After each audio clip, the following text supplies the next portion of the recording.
For as long as I can remember, I've been fascinated by our world, from its people to its natural laws, animals, places, and food. What has piqued my interest most of all is the history of our world. I relish any opportunity to learn about the past and all that has happened in our existence.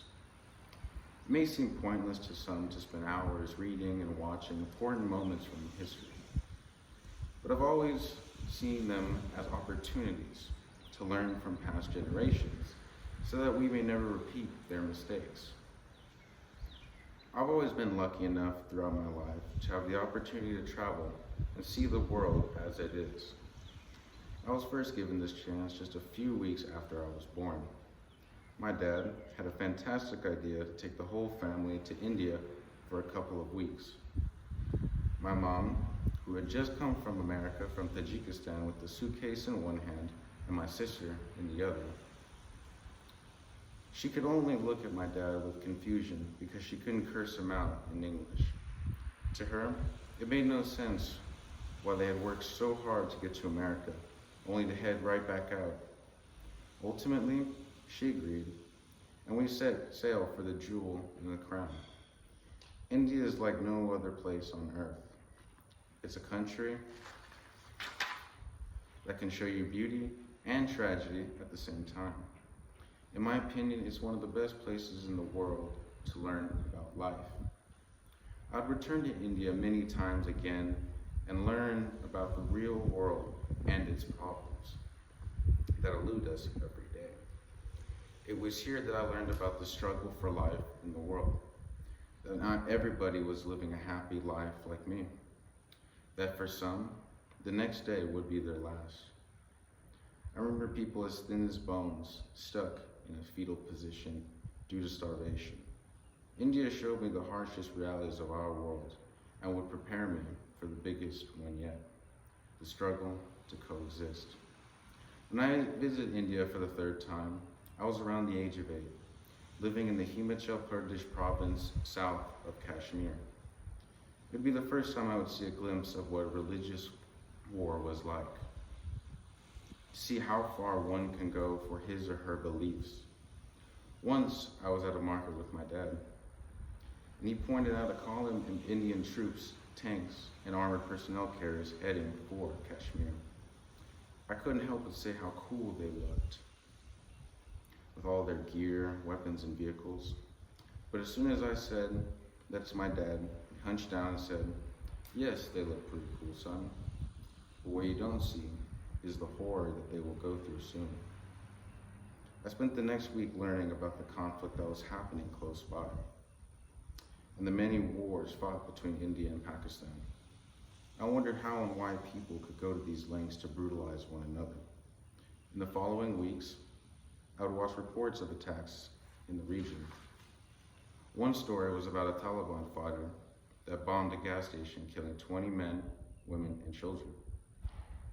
My child mind couldn't contemplate how this could happen, how such evil and hate could fester in our world and cut down even the most innocent.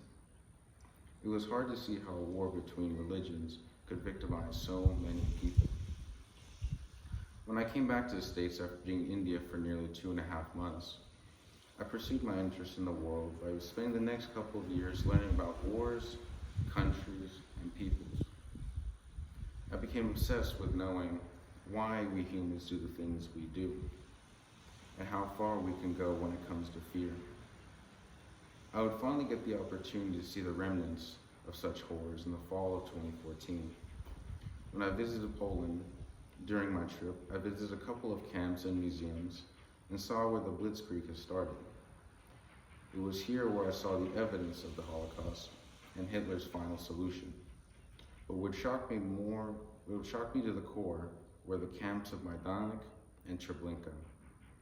When you enter Majdanek, the first thing you see is a saucer-shaped dome that's supported by a thick concrete base. At first, it looks as if it was sort of a tomb, but it isn't until you climb the stairs and look inside and notice the ashes and bones of over 60,000 people. Around the memorial lay dozens of gas chambers, incinerators, and firing blocks. The museum portion explained how some residents of the camp died even after they were liberated because the bodies were so starved by the Nazis that they could no longer tolerate eating nutritious food. This phenomenon was due to the lack of the bodies and any sufficient calorie intake. Once I left the field, I wondered how there could be this much suffering, and how could this get even worse. But upon my arrival at Treblinka, my questions were soon answered. Unlike Majdanek, Treblinka was one of the most notorious death camps in Poland, where the Nazis solely used to exterminate anyone who they deemed to be an inferior race. In this camp lay the bodies of 700,000 to 900,000 Jews, Gypsies, invalids, Poles, Russians, Ukrainians, and anyone else the Nazis could seize. But before the Soviets could reach the camp, it was hastily burned to the ground. All that remains are the mass graves of those who suffered beyond imagination. World War II certainly showed the world how cruel we humans can be. But most importantly, it showed how history can and will repeat itself, showing our need to dominate and control, and how they will always be a part of man's ambitions. Herodotus once wrote in the 5th century before Jesus, "The first history was written in the hope of preserving from decay in the remembrance of what men have been." He is right about the history of man being one of death and destruction, but it is also one full of compassion, kindness, achievement, and love. Humanity has proven time and time again that we can easily give in to hate and become the things we feared of becoming. But we can also evolve and build from our tragedies. But through these dark tragedies, we humans have overcome and achieved feats of grand proportions. Time and time again, people through the years have risen up to the challenge to share kindness and compassion. People like Nelson Mandela, Mother Teresa, and Martin Luther King Jr. all choose to be better of what was expected of them, showing empathy instead of hate or bigotry that changed the world today. As I reach the conclusion of my talk, I would like to leave you with this. As you go into this world, I would appreciate it if you could enjoy what this world has to offer. Try not to spend your life spreading fear or hate or worrying about the unknown, but instead try to be more kind and embracing towards what life has to offer. Bask in the opportunity to show empathy towards your adversaries. Try to see the world through the eyes of someone else.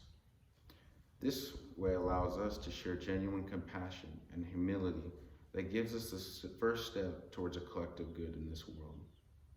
I urge this because I have seen the horrible mistakes that our ancestors have made, and I never want to see them repeated.